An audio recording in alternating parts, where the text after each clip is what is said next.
আসেন বাবা, এখন তো জগন্নাথের জ্বর হয়েছে, জানো তো? জগন্নাথের গেলে দেখতে পাবে না, এখন জ্বর হয়েছে, ঘুমাচ্ছে। ওই যে স্নান যাত্রা গেল না, এমন স্নান করানো করিয়েছে, সারা বছরে করাবি না, আর এমন স্নান করাবে বাবা, এক সপ্তাহ জগন্নাথ জ্বরে পড়েছে।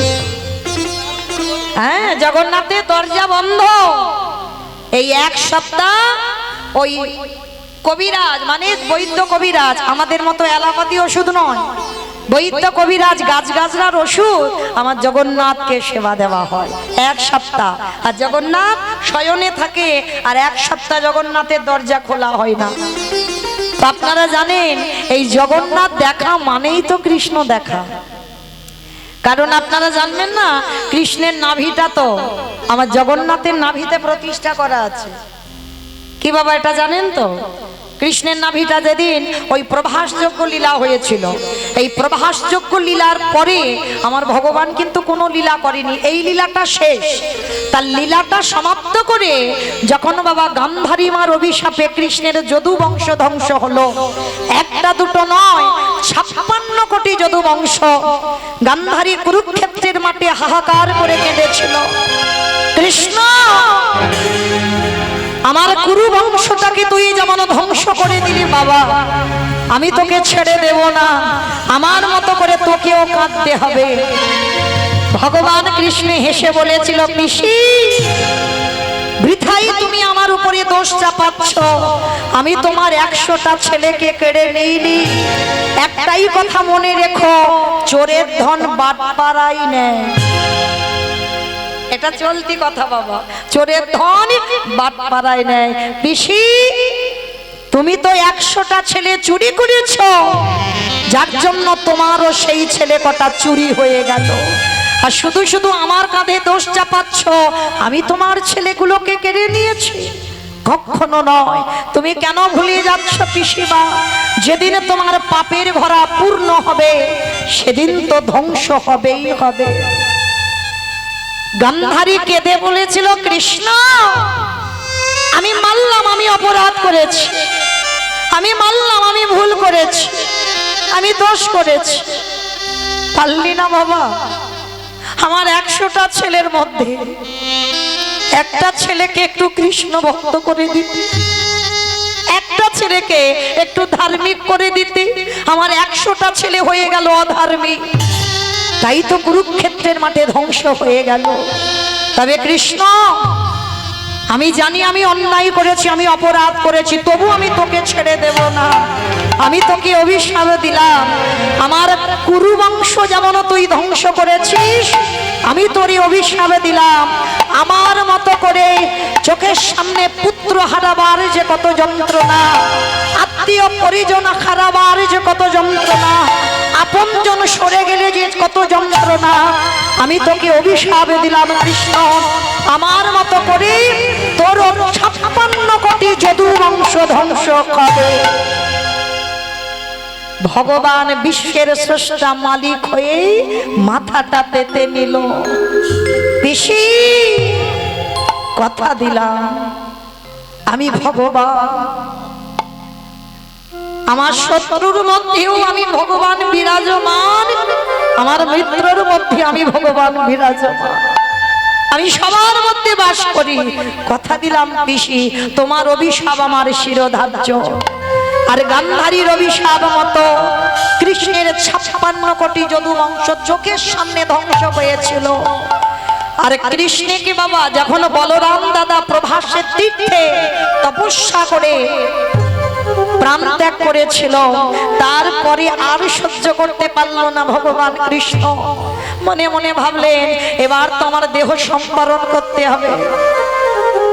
গাছের ডালে বসে রইল আর জরা দেয় একটা পাখির ঠোঁট মনে করে আমার কৃষ্ণের চরণের তলার রংটা কেমন গো, বিব্ব ফল।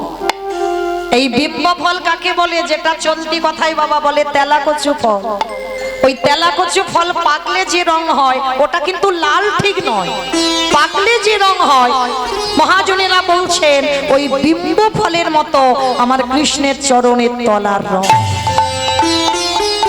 আর যখনই প্রাণ ত্যাগ করলো জরা ব্যাধির হাতে, জরা ব্যাধি ছুটে এসে কেঁদেছিল, প্রভু প্রভু আমি বড় অপরাধ করেছি, দয়াময় আমি বড় ভুল করেছি।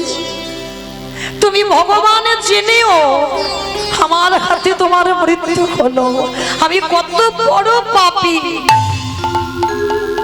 ভগবান হেসে বলেছিল, শোনো জরা, এই পৃথিবীতে যা যা কিছু ঘটে আমার চিত্রপটে, পৃথিবীতে কারোর ইচ্ছাতে কারোর অভিশাপে আমি দেহ ত্যাগ করিনি। আমি যাকে যে কথা দিই আমি কথা রাখি। তুমি ভুলে যাচ্ছ তুমি কে? তুমি তো ছিলে সেই বালিপুত্র অঙ্গ। মনে করে দেখো, যেদিন আমি অযোধ্যায় ফিরেছিলাম, 14 বছর বনবাস শেষ করে যে যা আমার কাছে চেয়েছিল আমি সবাইকে দিয়েছিলাম। অঙ্গ, তুমি সেদিন আমার চরণে পড়ে কেঁদেছিলে, বলেছিলে প্রভু যে যা চাইছে তুমি তাকে তাই দিচ্ছ, তুমি তোমার এই অঙ্গদকে কিছু দেবে না। রঘুপতি রামচন্দ্র বলেছিল, অঙ্গ আমি মর্যাদা পুরুষোত্তম রাম, যে আমার কাছে যা চায় আমি তাকে 2 হাত ভরে দিই। বলো তুমি আমার কাছে কি চাও?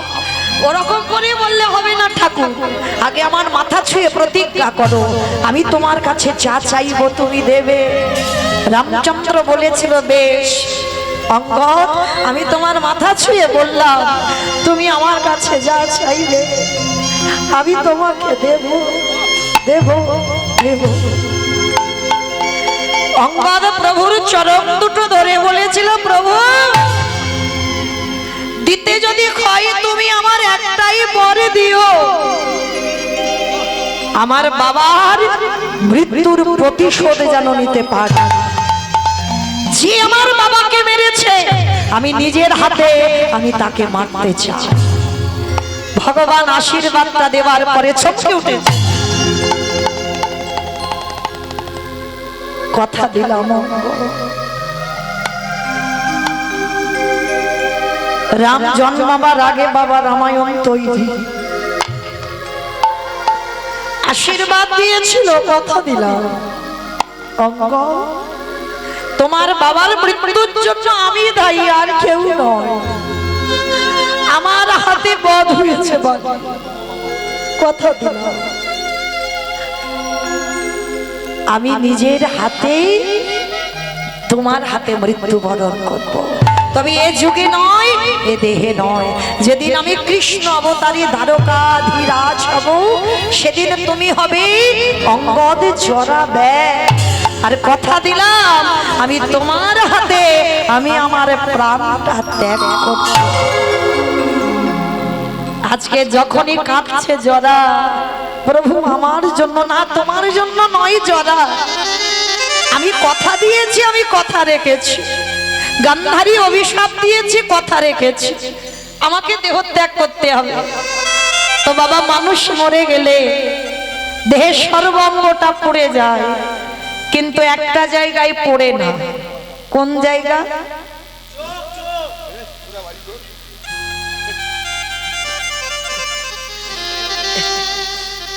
নাভি। এই নাভিটা পড়ে না মানুষের, যেটাকে অনেকে বাড়িতে এনে বাবা মন্দির বানায় বাবা মা স্মৃতির উদ্দেশ্যে, আবার অনেকে গঙ্গার পাড়ে পুঁতে দিয়ে আসে, যার যেমন মনের বাসনা থাকে। এই নাভিটা পড়ে না। কৃষ্ণের নাভি চন্দন কাষ্ঠে পোড়ানো হলো। মুখাগ্নি করেছিল কে? তৃতীয় পাণ্ডব অর্জুন। মুখাগ্নি করা হলো, কৃষ্ণের দেহটা পুড়ে ছাই। নাভিটা পুড়লো না, নাভিটাকে ভাসিয়ে দেওয়া হলো, প্রভাসিত জলে ভাসানো হলো। আর ওই নাভিটা ভাসতে ভাসতে যে সমুদ্রে আপনারা আমরা পাল্টি খেতে যাই, যেদিন আপনারা জানেন, যেদিন আপনারা জানেন বিশ্বকর্মা ওই যে বাবা রাজা ইন্দ্রদুম্ন রাজা জগন্নাথ বলরাম সুভদ্রা প্রতিষ্ঠা করেছিল। এখন যে মূর্তি আমরা দেখতে পাই, এই মূর্তিটা কথা দেওয়া ছিল 21 দিনের আগে দরজা খোলা যাবে না। 21 দিনের আগে দরজা যদি খোলো তাহলে যে পর্যন্ত মূর্তি গড়া হবে সেই পর্যন্ত থাকবে। তা গুন্ডিচামা মনে মনে ভাবলো খুটখাট আওয়াজ হচ্ছে না, কি মূর্তি তৈরি হচ্ছে, একবার দেখি মরে টরে গেল না তো। যখনই খুলে দিল 21 দিনের আগে, তখন মা সুভদ্রার হাত দুটো হয়নি। এটা তো একটা কাহিনী আপনারা জানেন, কিন্তু এইটা আসল কাহিনী নয়, এটা আসল ঘটনা নয়। ওই যে জগন্নাথ বলরাম সুভদ্রা যে মূর্তি আমরা জগন্নাথ ধামে গিয়ে দেখতে পাই, ও মূর্তিটা কেন ওই রকম জানো? ওই মূর্তিটা দ্বাপর যুগে দেবর্ষি নারদ প্রথম দেখেছিল, আর নারদ মুনি ভগবানের কাছ থেকে কায়দা করে চেয়ে নিয়েছিল প্রভু কলিযুগে ওই রূপ যেন জগতে দেখতে পায়। কবে করেছিল জানো? একটু বলি মা, যেহেতু আমার আসছেই রথযাত্রা, একটু শুনতে হয়।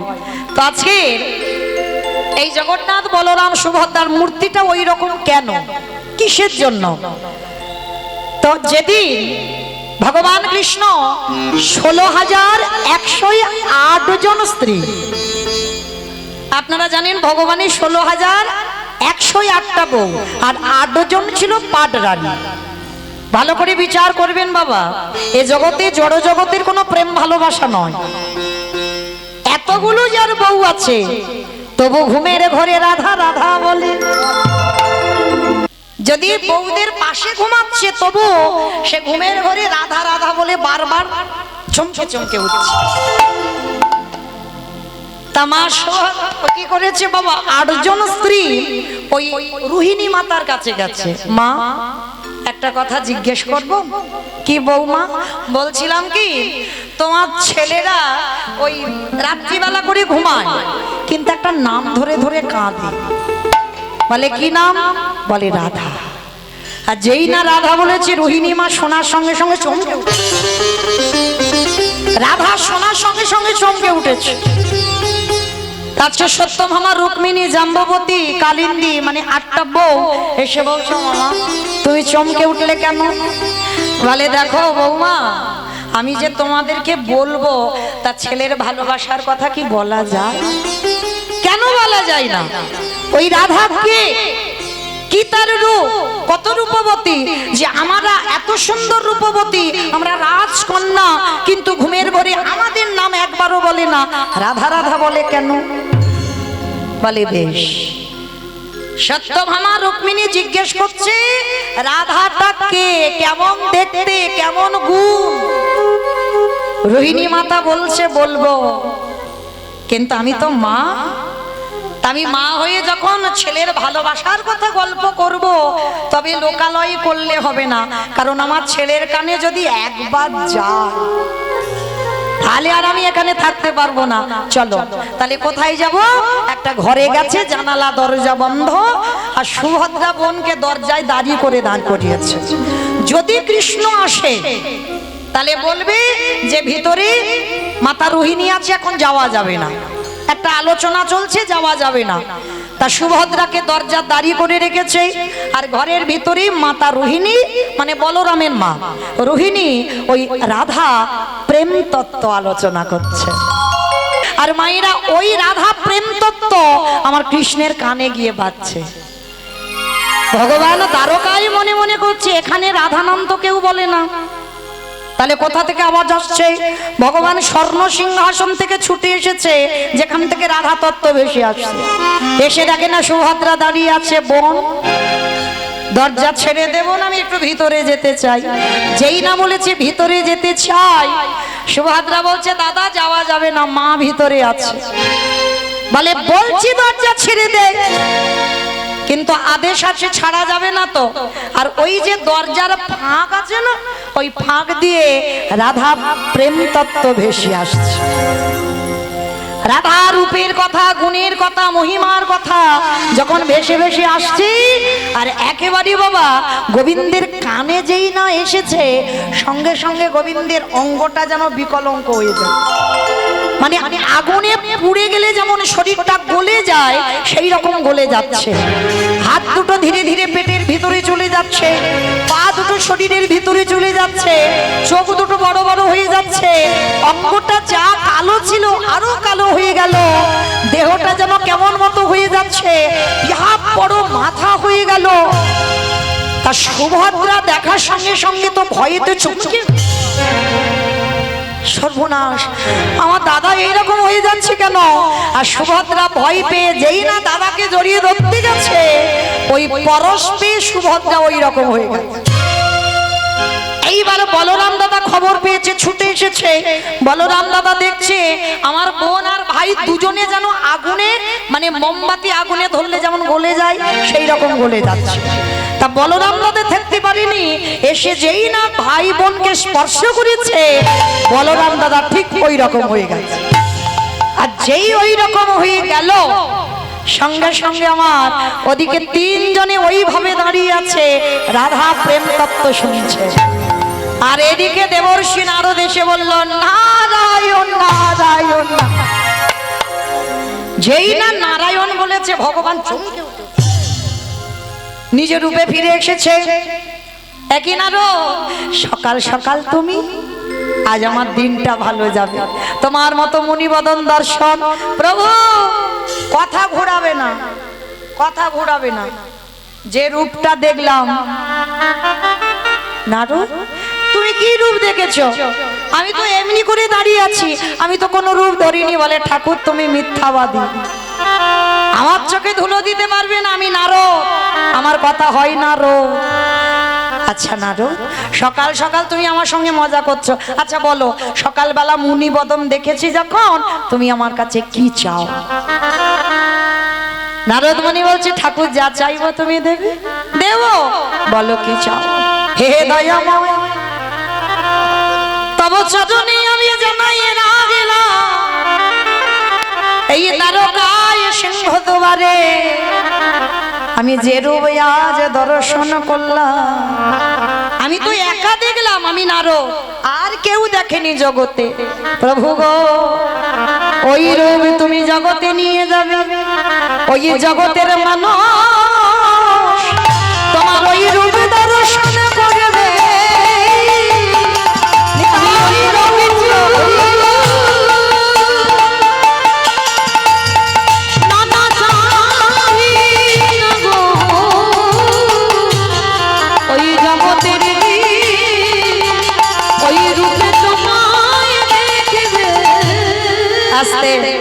তাহলে বাবা ঠাকুর সেই জগন্নাথ বলরাম কলিযুগে প্রতিষ্ঠিত হলো, রাজা ইন্দ্রদম্ন রাজা গুন্ডিচামা প্রতিষ্ঠা করলো, যে রূপ আপনারা দেখতে যাই, আমরা দেখতে যাই।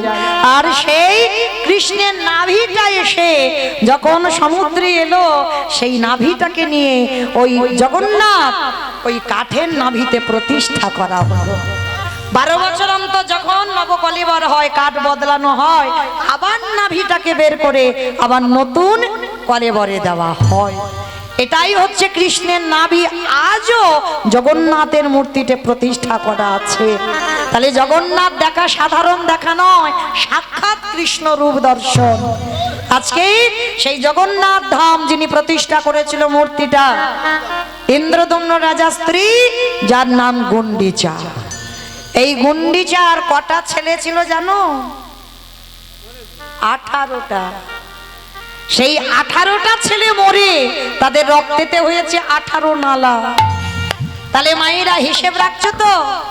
প্রথম জন্মে দেবকী হয়ে 8টা চলে গেল, মা বলার মতো রইল না। দ্বিতীয় জন্মে 18টা গেল। তৃতীয় জন্ম হলো নদীর মাঝে নীলাম্বর চক্রবর্তীর কন্যা শচী ঠাকুরানী হয়ে শচী মায়ের প্রথম 8টা কন্যা সন্তান হলো। অদ্বৈতের প্রণামে দেহ রাখলো, নবম গর্ভে বিশ্বরূপ এলো। অদ্বৈতের প্রণামে সন্ন্যাসী হলো। দর্শন গর্ভে আমার নিমাই এলো, তাকেও প্রণাম করার জন্য চলে গেল 24 বছরের সন্ন্যাস। তারে মা বলার মতো ও বকে হইল না,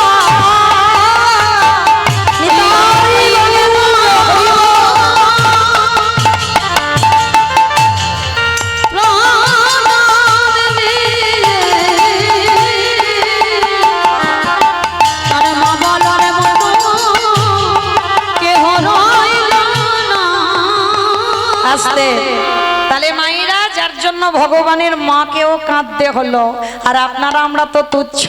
তাই সেই চৈতন্য মহাপ্রভু আমার দাদা নিতাইকে সঙ্গে নিয়েছে। আর নিতাইকে সঙ্গে নিয়ে কি করছে জানো?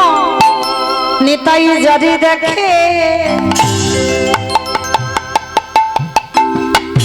তারে মনে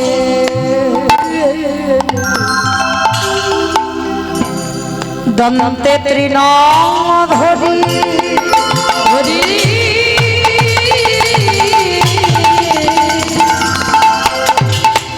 আস্তে। আমাইরা তৃণ মানে কি গো?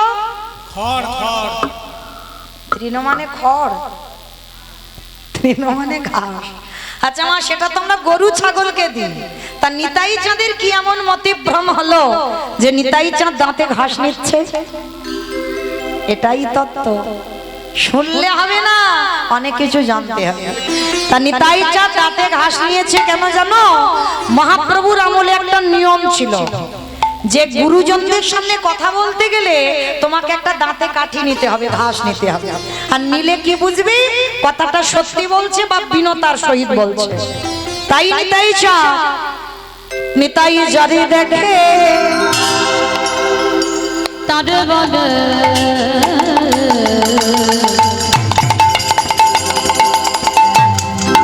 দলতে তৃণ ধরি ধরি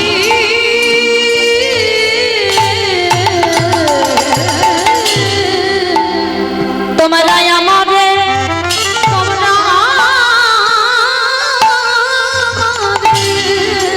আমার নিতাই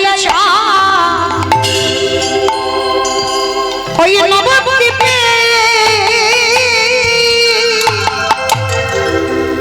দাঁড়িয়ে দাঁড়িয়ে কেঁদে বলে ওরে বলি গানন্দ তোদের ঘরে আমি বাসন মেজে দেব, তোদের ঘরে আমি কাপড় কেচে দেব, তোদের ঘরে আমি পাটনা বেটে দেব, যা বলবি আমি তাই শুনবো। তবে তোদের একটা কাজ করতে হবে। কি কাজ? তোরা আমাদের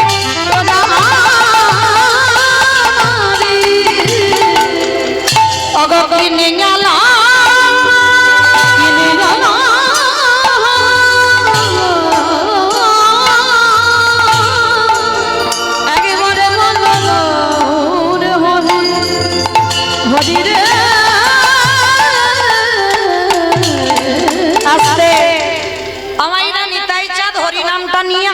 ঝড় বৃষ্টিতে গদা গাড়িতে এসেছে। এসে কি করছে জানো? পাইকারি বলে পাইকারি, ভালো করে বুঝবে। পাইকারি পাইকারি এরকম বদমাশ দেখেছে, বলে আম ঘোরাচ্ছে নিতাই চাই, বলে পাইকারি আস্তে। আচ্ছা বাবা, যখন জমি থেকে সবজি তুলে একসঙ্গে দোকানে দেন মানে আড়তে দেন, তাকে আপনারা কি বলেন মুর্শিদাবাদে? সেল বলে নাকি? পাইকারি। বেশ, নিতাই চাঁদ হরিনামের ডালাটা অন্যান্য গ্রামে নয়, এই গ্রামে এসেছে। পাইকারি বলে পাইকারি।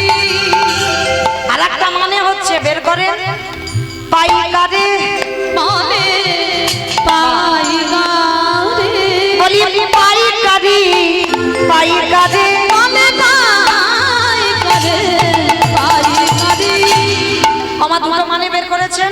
পাইকারি মানে একসঙ্গে দিচ্ছে গদা গাড়ি, আর একটা হচ্ছে পাইকারে মানে হরিনামটা দেব মানুষ পাচ্ছি না, শেষে এক জায়গা ঢেলে দিয়েছে। কোথায়?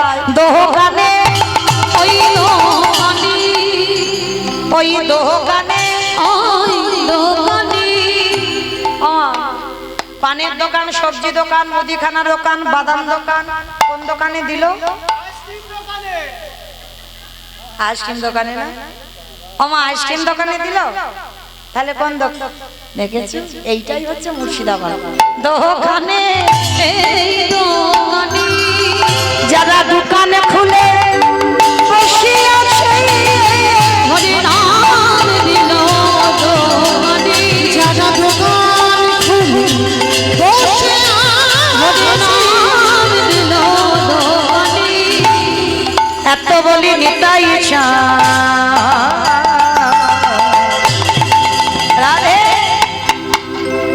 ঘুমে গড়ি যায় যাই রে,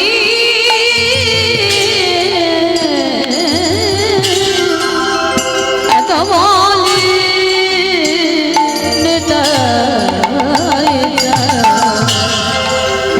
ঘুমে গড়ি যায় রে।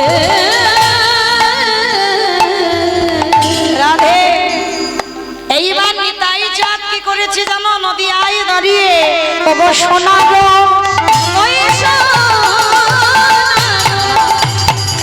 পার্বত জানো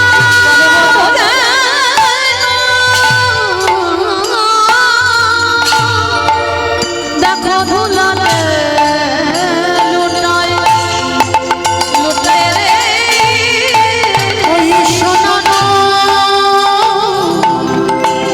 পার্বত জানো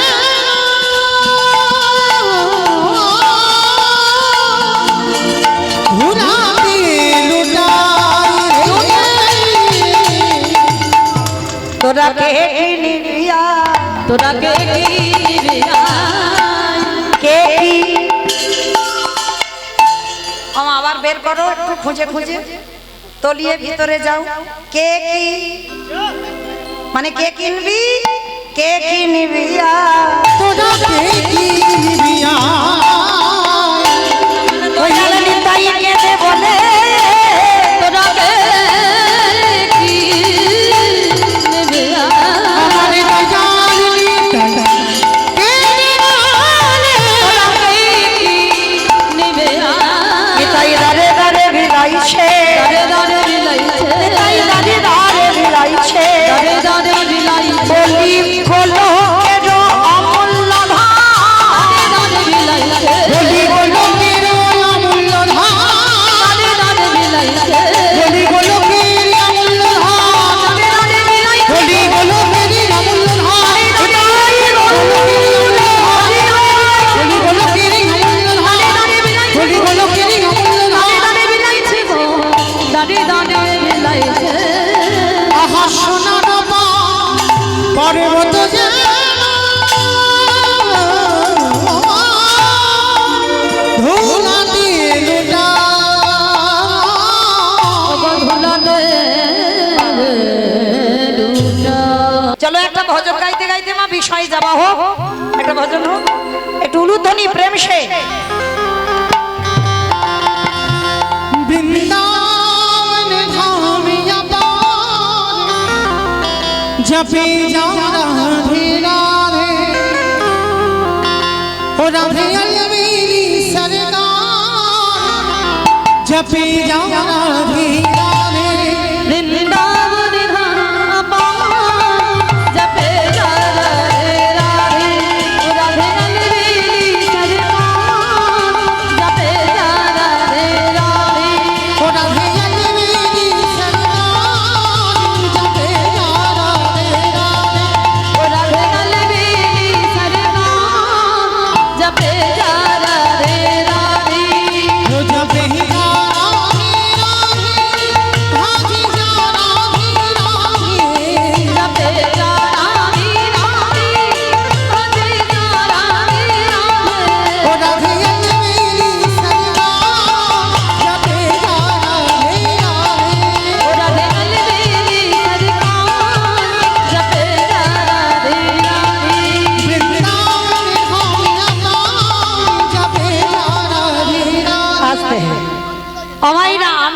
সম্প্রদায় যাচ্ছি আর কেউ যাচ্ছি না,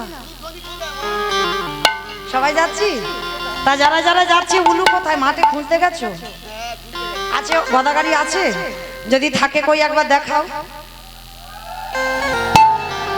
উলুধ্বনি প্রেম সে तू वृंदावन में आयो, राधा नाम लगायो। तू वृंदावन में आयो, राधा नाम लगायो। तू वृंदावन में आयो, राधा नाम लगायो। वृंदावन में आयो, राधा नाम लगायो। ओ तेरे जीवन, ओ तेरे जीवन, ओ तेरे जीवन।